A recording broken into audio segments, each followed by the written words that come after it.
नमस्कार मैत्रिणींनो, मी जयश्री। आज आपण बघणार आहोत कच्च्या टोमॅटोची भाजी, एकदम चविष्ट अशी। तर बनवायला सुरुवात करूया। बनवायला अतिशय सोपी आहे। तर इथे मी 5 कच्चे टोमॅटो घेतलेले आहेत। तर याला आपण सर्वप्रथम चिरून घेणार आहोत। अशा पद्धतीचे आपण टोमॅटो चिरून घेतलेले आहेत। तर आपण एक छान असा मसाला बनवणार आहोत।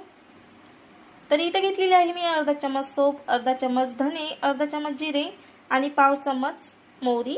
तर याला आपल्याला जाडसर वाटून घ्यायचं आहे।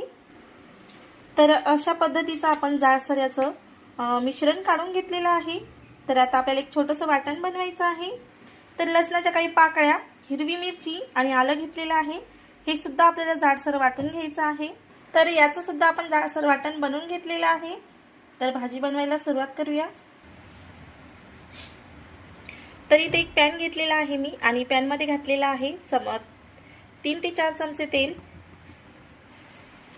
यामध्ये आपल्याला घालायचं आहे जो जाडसर आपण वाटण बनवून घेतलं होतं मसाल्याचं, ते घालायचं आहे। आणि 1 ते 2 मिनिट, 1 ते 2-3 सेकंद आपल्याला फ्राय करून घ्यायचं आहे। तर छान 2-3 सेकंदावर हे फ्राय झालेलं आहे। यानंतर यामध्ये आपल्याला घालायचं आहे वाटण।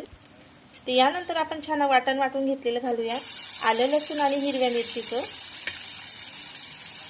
आणि याला सुद्धा मीडियम गॅसवर आपल्याला छान फ्राय करून घ्यायचं आहे। 5 ते 10 सेकंद फ्राय झाल्यानंतर यामध्ये आपल्याला बारीक चॉप केलेला कांदा घालायचा आहे।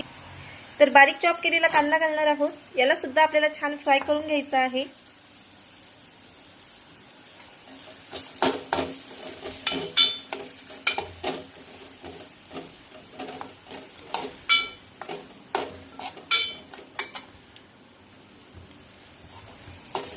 कांदा लवकर फ्राय होण्यासाठी यामध्ये आपण घालूया थोडी हळदी पावडर, चवीनुसार मीठ आणि थोडासा गरम मसाला।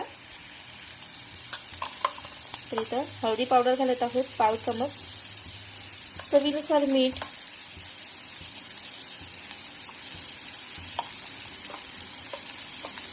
आणि 1 चमच लाल तिखट, पाव चमच गरम मसाला। आणि छान याला असं मिक्स आणि फ्राय करून घ्यायचं आहे।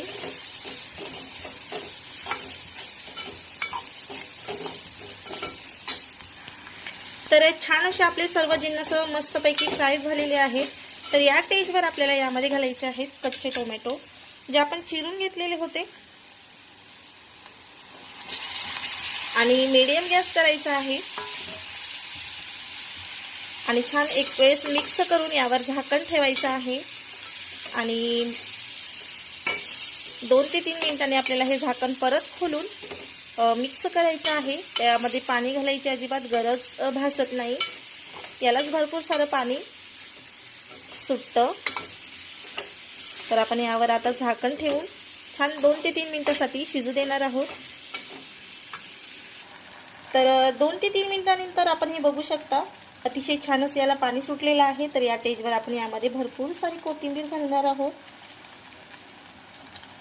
आणि कोथिंबीर देठासहित घालायची आहे, त्यामुळे चव अप्रतिम येते। आणि मिक्स करून घ्यायचं आहे कोथिंबीर घातल्यानंतर।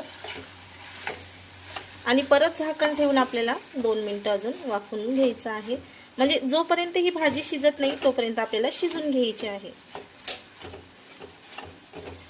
तर मी 2 मिनिटांनंतरच हे झाकण काढलेलं होतं। तर परत आपण झाकण ठेवणार आहोत।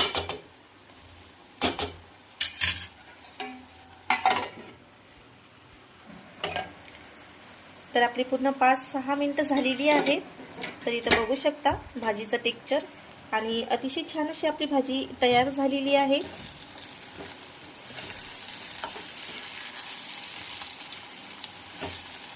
तर कशी वाटली तुम्हाला रेसिपी? नक्की कमेंट करून सांगा। आवडल्यास लाईक, शेअर, सबस्क्राईब करायला विसरू नका। आणि असेच माझे छान छान व्हिडिओ बघत राहा।